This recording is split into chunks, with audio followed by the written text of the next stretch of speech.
Hi, welcome back to Vantage Point after a long while. And today is a special episode because I'm at the Razak Roundtable and we're looking at branding, but branding for a nation. Can we really do that? And I'm going to kick off this series of discussion on this on Vantage Point with Mr. David Haigh, the Chief Executive of BrandFinance. And if you haven't known BrandFinance, you can just surf to the brandfinance.com website. And what's very interesting is you can see countries, and countries are measured by their brand. They even give valuation of what the brand of that particular country is worth. And I'm very excited to read that. And you can find Malaysia in there too. How BrandFinance look at nations and branding, especially from a metric of measurement, the rankings that you already have, the measurements that you already have done. What's the principle behind it? Because if I listen to your presentation correctly at the round table, that's just a snapshot to start conversations about that particular country. Well, when we're valuing companies, which is where this all starts from, we are looking at the amount of sales and profits they are making in the current year, and then we are trying to project what we think those profits will be into the future, and then put a value on that. That's typically how a company is valued. And the stock market values them that way, and we value them that way. And then having established what the value of the company is, we attempt to put a value on the contribution of the brand to that company. So we normally take a slice of the revenue, let's say 5% of the total revenue, and take that out to perpetuity and put a value on it. So we might say the business is worth 100 and the brand within it is worth 10.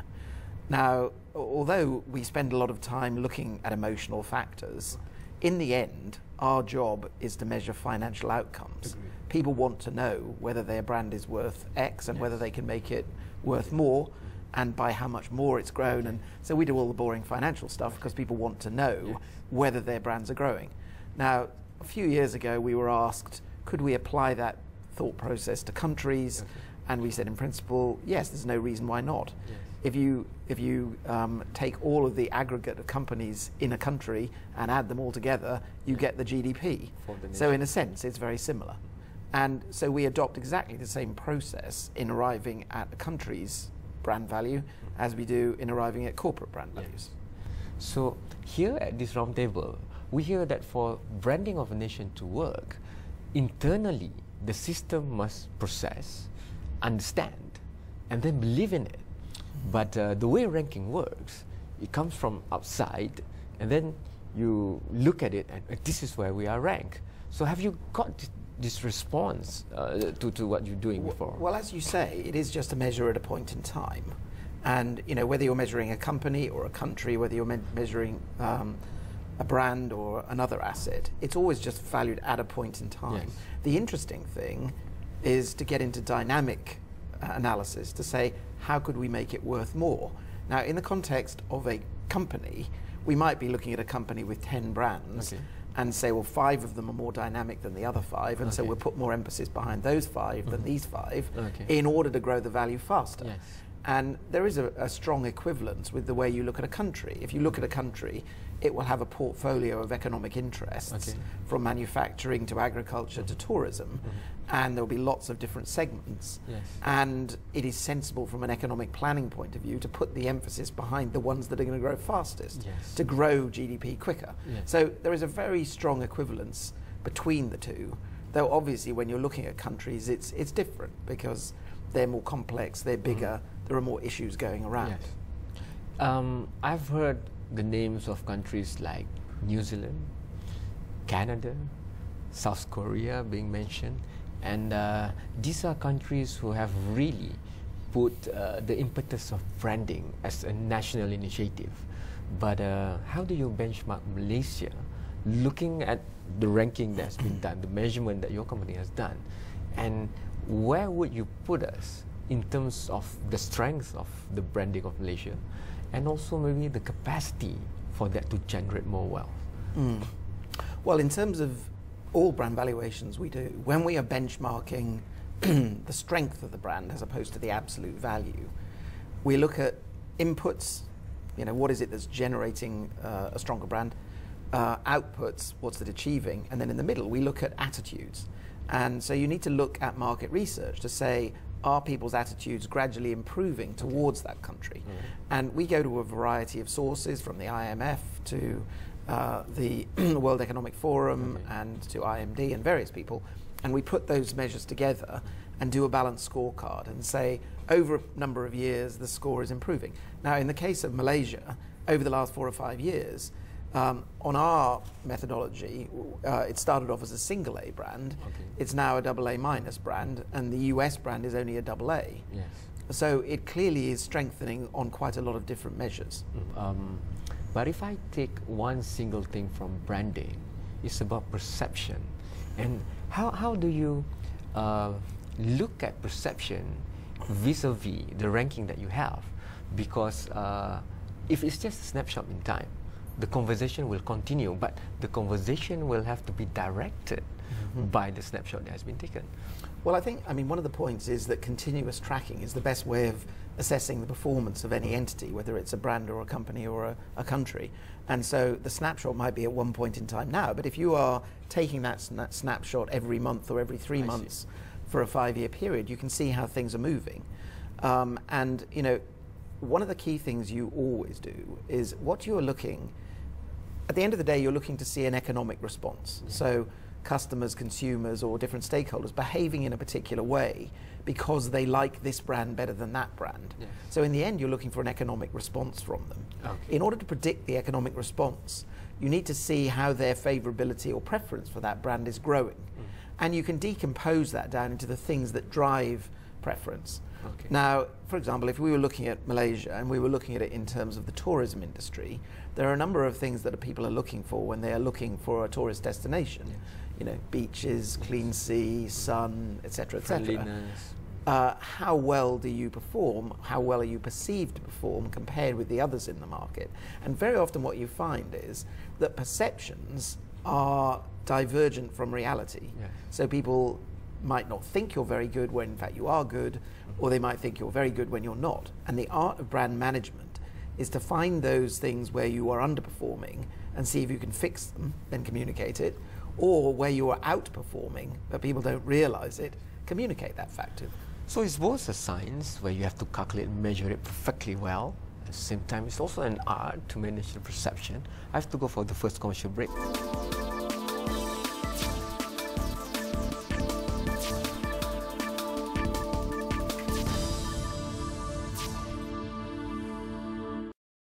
You are still watching Vantage Point, and if you're too lazy to go check out BrandFinance.com, I'll tell you in the last ranking that they had, Malaysia is ranked number 32.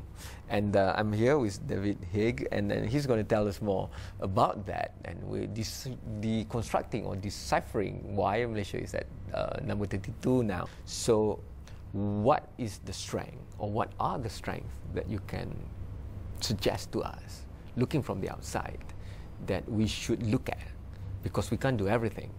So is it tourism? Is it products and services? The first point to make is that I think it's probably fair to say that around the world, the awareness and understanding of Malaysia is very low generally. All right. I think a lot of people probably would struggle to know where it is on the map. Yes. And would struggle to know exactly what kind of a country it is or where it is. And that's because it's a relatively small country, and its ability to market itself around the world is therefore constrained. Yes. But the fact is, a lot of people don't know much about Malaysia.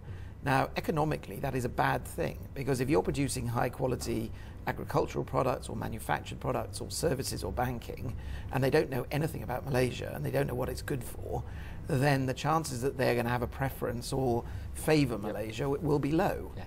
So the only area where I think people have some idea is in the tourism space, where you have spent a fair amount of money. Now, one can always have an argument about where the economic resources should be put. And you could say, well, this is all of a waste of money, let's put it into education. The fact is, that's exactly the same debate that companies have all the time. They'll say, oh, why are we bothering to put our money into marketing and advertising? Why don't we just put it into product development or distribution? The reality is, if you want to successfully trade, you have to let people know who you are. And if you want to trade at a premium, you have to promote yourself. The real question is making sure you get value for money. Yeah. So when you spend the money on marketing your tourism, you look carefully to see that you get at least every ringgit back, if not more, 2 or 3 times for what you spend. Now, in terms of efficiency, that could be don't advertise, but do a lot more digital. Yes.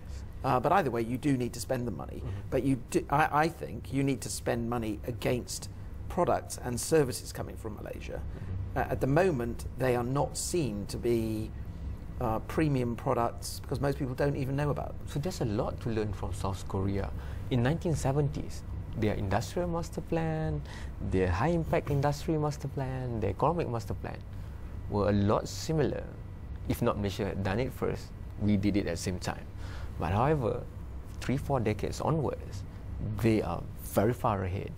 So maybe there's lessons to be learned even in the branding of a country, because today I heard at this round table that they have a presidential council on branding of the nation, and it's 42 experts on that particular initiative. So if I look at Samsung, and when Samsung took on Apple and that legal fight, and I was like, that's suicide. Like, everybody loves Apple. Even if you hate it, you grudgingly admire it, but you hate it because you can't buy it, maybe because it's more expensive for you. But you will like it because it's very innovative. But Samsung was willing to take on Apple, and yet it didn't do much damage to the reputation of the brand or the standing of the brand. And hence, we heard at the end of last year, Samsung Galaxy S3 has helped Samsung to overtake Apple in the number of smartphones around the world. So Korea has done something right. South Korea has done something right. So are there lessons learned there that can be applied here if we were looking at parking money behind products and services of Malaysia?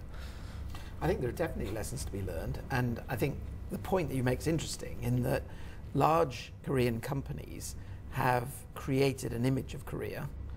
So therefore there's a responsibility on companies in a country to promote the country. But then secondly, it's a pact. The government has got to do its share too. Okay. And I think in the case of Korea, clearly the government has done its share and companies have done their share. Now where it comes to Samsung taking on Apple, I think, it's a cut and thrust world. If you believe you have IP that you want to defend, then you should defend it.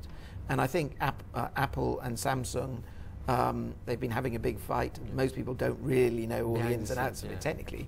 But I think that most people have come out of it going, well, Samsung is a major company and it has standing. It's probably helped them that they had a legal case against Apple. That's the thing. They are so confident about their IPs. They believe that they have achieved as a nation that technological breakthrough that even in the industry like smartphones or tablets or computers, where they were not the early adopters of those technology, they are now leading, be it flat screen panels or whatever it is. So that gives them the confidence to put and invest in that kind of branding. The really interesting thing about Samsung and Korea is that I think it's fair to say that Samsung have got the fastest innovation turnaround time. They've got fantastic manufacturing, they've got great products, but interestingly enough, their products are not trading at enough of a premium. And the question is, if they can market themselves as Samsung coming from Korea with the Korean brand, can they increase the premium in the way that Apple has? Apple has got a huge premium.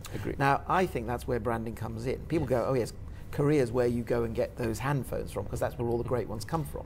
The link I wanted to make, because in your presentation, you did make a remark about Malaysia's breakthrough in having technological IPs. So can you comment more about that? Because there's still debate internally in the country that if we want to move up the value chain of economy, we cannot just be manufacturing semiconductors. That's well and given. But where we are now is still a matter of debate.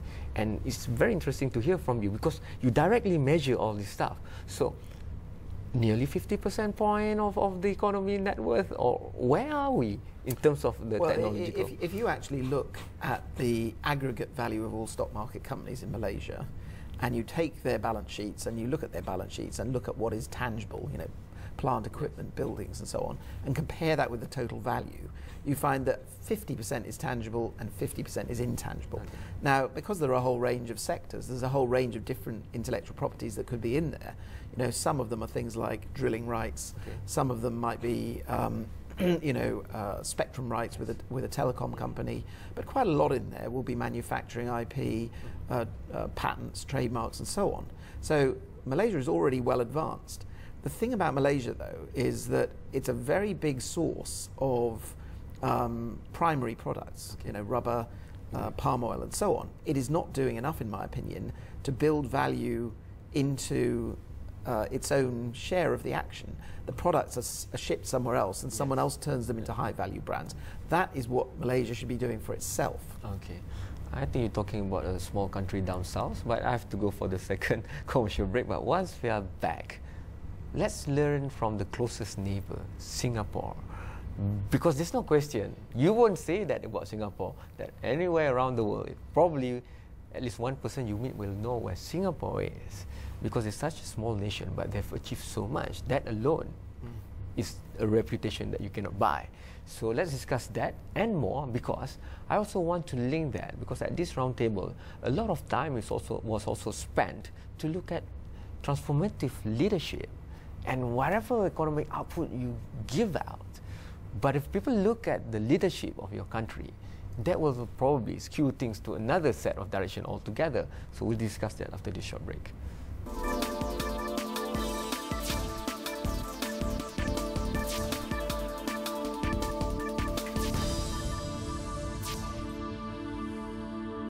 Thank you for still watching Vantage Point, and I'm still here on the sideline of the Razak Roundtable, looking at branding and nation. And the power of branding for a nation is very, very clear. It's a very competitive world out there. But let's look at Singapore. Singapore have always had this mindset, because the day they separated from Malaysia in 1965, they knew they had to stand on their own, and they didn't have much lead time to prepare. So excellence, governance, output, technological, academic, whatever it is. So now, when you measure Singapore, what do you think has been consistent since the birth of the country until now? And that's the best brand that they can have. Even if they don't put money into it, people will still see it as that. Well, I think the thing about Singapore is it has no resources whatsoever, other than intellectual capital resources. Yes. So we were talking in the seminar about, you know, how you add value through intellectual capital, intangible property, and so on. Well, Singapore had no choice but to create that. And they've done that with their human capital. They've done it with services and all manner of different things. So they've created a lot of intellectual capital.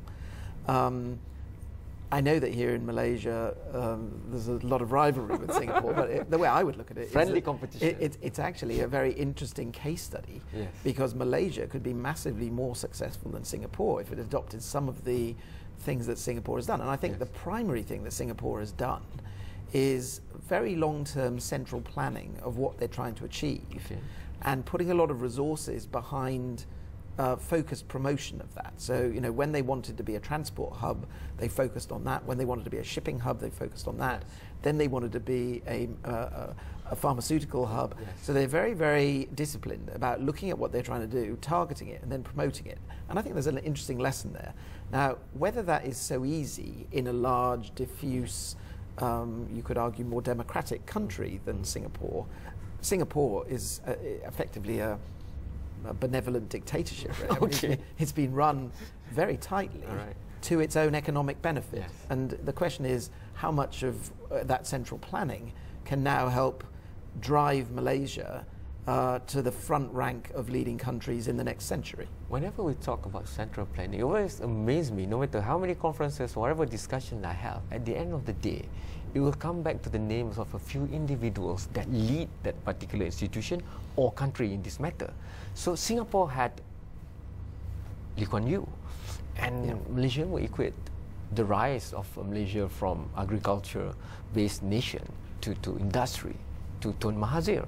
So how much of that in this new era of this very competitive 21st century, we're looking at that, because more and more people are arguing that people must look at patents, IPs, but then leaders will sort of cast a shadow above all this. If I get to know the country from the very visionary leader, I would tend to trust the products and services coming from it. A case in point that was discussed here was Canada. Very high-tech nation in certain particular areas, but has not really managed to sell that image, especially to this side of the world, that they are a very high-tech destination. For example, we still see Canada skiing, you know, whatever else. So how crucial is the role of the political side and the executive leadership side for a nation in order to make the platform easier for us to sell all those things that we've talked about? I think one of the problems you get is that there's an ambiguity in the public's mind. Everybody actually likes strong leadership because they want to be moving in a direction which is positive for the country, but then they also don't want to be dictated to. And in democracies, that can be a problem. You know, they want to be led, but they don't want to be told what to do. And somewhere there's a balance there. I mean, I think in the end, if you look at all the major brands that have grown in the last 50 years, they are all run by extremely strong individuals. Bill Gates, Richard Branson, Jeff Bezos, Steve Jobs, you know, people with a vision who are determined to drive it through. They are effectively benevolent dictators. And, you know, they very often do not stand for dissent and, you know, quell dissent. So every country has to think, how do we get the balance right? And it's different in every country. Somewhere along the line, you need visionary, strong leadership. The problem with Asia, where the growth engine of the country is shifting to, is the birthplace of the Arab Spring, if you like. That's the brand given by people around the world. So there's this idea now that whatever it is, development or otherwise, you must have freedom and democratic ideals imbued in the DNA for it to be successful. But as you have said before, sometimes you need strong leadership. So if it had happened before the Arab Spring, then that's another connotation. So if I layer that on top of the change brought about by the new social media, for example, yes, the country can invest this and that, but it will just take one YouTube video, one Facebook posting, or one Twitter posting to really, you know, maybe you have spent for 2012 $50 million on branding, but that one particular viral news and piece of information can just skew the whole thing around. So would the next year's ranking be inclusive of this particular other grey areas? Well, when we're doing our rankings, we bring in a very wide range of measures that judge countries, from infrastructure to education to health to people's perceptions of them. So we bring in a lot of different measures. My sense is that Malaysia will go on strengthening continually for at least the next 10 years. You know, when I go all over the world and I go to lots of different countries. Malaysia is an extremely well-organized country with extremely good infrastructure, very highly educated population, strong English language skills. I mean, it's got everything going for it, plus raw materials and resources. I would be very surprised if it doesn't keep going in that kind of trajectory. So if I take your argument, if you listen to Pemandu at the same round table, you really believe that Malaysia will be successful in 2020 to achieve its targets? Oh, I absolutely do. I think it would be very surprising if it wasn't one of the leading nations of the world. Now, the interesting thing is that if you look at places like England, Britain, America, they have got to where they've got to in terms of consensual parliamentary democracy and so on over like 500 years. Okay. Most developing countries have got to get there quicker. And that's why I think the balance of how you do things is slightly different with developing countries that want to get there. Now, I suppose it's wrong to call Malaysia a developing country. It is a developed country. Okay. But how can it get there quicker? Thank you so much, Thank you. David. So it's not true that the accountants only look at black and white. A chartered accountant can go through half an hour of looking at tangibles and intangibles. Thank you so much to Razak School of Government for the ability of Vantage Point to have this recording on the sideline of the Razak Roundtable. I'll see you in another episode very, very soon. Goodbye. Thank you so much. Thank you very much.